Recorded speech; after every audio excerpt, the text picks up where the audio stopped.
In a small American town far from the bright lights of the city, there was a young man named Daniel. He was a mechanic, the kind of guy who always had grease on his hands and a tired look in his eyes. Daniel had grown up in that same town, fixing cars day after day, never really believing his life could be different. But everything changed the day he met Hannah. Hannah had just arrived from abroad. Her family had moved from Asia to start fresh in the United States, opening a small restaurant on Main Street. She was different from anyone Daniel had ever known. Her eyes carried a quiet strength, and her smile seemed to hide stories that no one else could see. Daniel first saw her when his truck broke down right in front of the restaurant. Embarrassed, he lifted the hood, but Hannah walked over and said softly, "You look like you could use some help." It wasn't just her words, it was the kindness in her voice. For Daniel, time seemed to stop. From that moment on, Daniel found excuses to visit the restaurant. At first, he told himself it was just for the food, but deep down, he knew the truth. It was Hannah. She had a way of listening that made him feel seen, as if his struggles mattered. Soon, their conversations grew longer.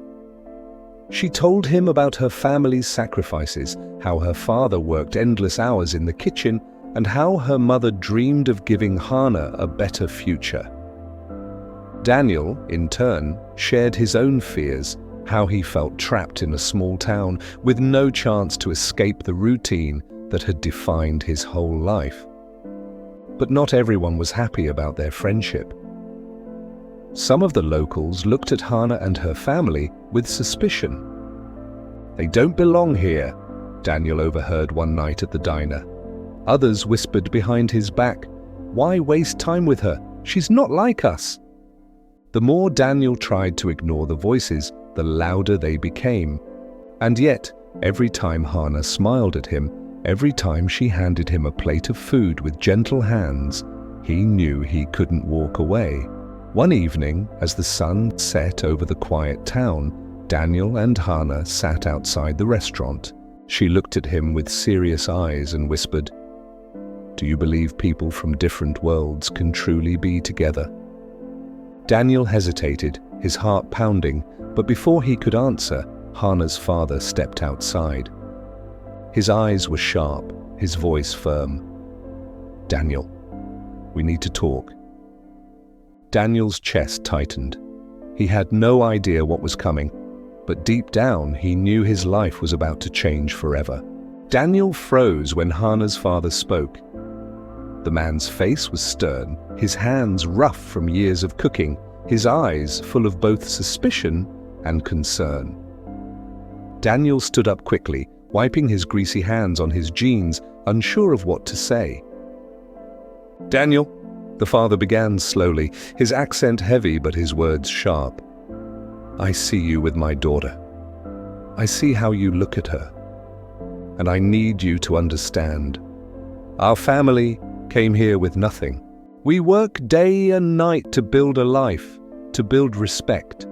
Hannah has a future, a bright one. She cannot throw it away for a boy who does not know what he wants." The words cut deep. Daniel wanted to defend himself, to say that he did know what he wanted, that Hannah was what he wanted. But the truth was, the father's words echoed his own insecurities. He was just a mechanic, stuck in a small town with no plans beyond the next broken engine. That night, Daniel couldn't sleep. Hannah had looked at him with pleading eyes as her father spoke, but she said nothing. The silence hurt more than any words. Days passed, and Daniel avoided the restaurant. He told himself it was for the best. He told himself Hannah deserved someone better. But each time he drove past Main Street, his chest ached. And then one evening, as he sat alone in his garage, Hannah appeared at the door. Her eyes were red from crying. "Why did you stop coming?" she asked softly. Daniel struggled to speak, but Hannah continued, her voice trembling. You think walking away protects me? You don't know me at all. I don't want safe, Daniel. I want real. I want someone who sees me, not just where I come from." In that moment, Daniel realized the truth. He had been so afraid of not being enough that he had forgotten what he meant to her. He took her hands, his voice breaking. "Hannah, I don't care what the world says. I just know that when I'm with you, I feel alive, and I'll fight for that, even if I have nothing else." Their secret meetings continued, hidden from the eyes of the town and her strict father. They would sit by the river late at night, sharing dreams. Hannah spoke of wanting to go to college, to study medicine. Daniel admitted his fear of never escaping the shadow of his small-town life. Together, they gave each other hope. But one night, everything changed. Hannah's father discovered their secret. He stormed into the garage, his face red with fury. "You think this is love?" he shouted. "Love is sacrifice, responsibility, honor. Can you give her that, Daniel, or will you drag her down with you?" Daniel stood his ground, his heart racing. For the first time, he looked the man in the eye and said, "I may not have much now, but I'll build it. Not just for me, but for her. I don't want her to give up her dreams. I want to be part of them." The father stared at him for a long moment, then left without a word. Weeks passed. The whispers in town grew louder, crueler. "That boy's lost his mind over the foreign girl," people sneered. Daniel's boss at the garage warned him, "Careful, son, you'll ruin yourself chasing something impossible." But Daniel no longer cared. For the first time in his life, he had a reason to fight. He started working double shifts, saving every dollar. He took night classes, learning business basics. Slowly, painfully, he began to change, not because he wanted to impress the town, but because he wanted to prove to himself and to Hannah that he was capable of more. One evening, exhausted but proud, he walked to the restaurant. Hannah's father was there, cleaning tables after closing. Daniel placed an envelope of savings on the counter and said, "This isn't everything, but it's a start. I want to open my own shop one day. I want to build something worthy of your daughter." The father looked at him, his expression unreadable. Then for the first time, a flicker of respect appeared in his eyes. He didn't speak, but he didn't push Daniel away either. Months turned into a year. Daniel's garage business slowly grew, and Hannah was accepted into college.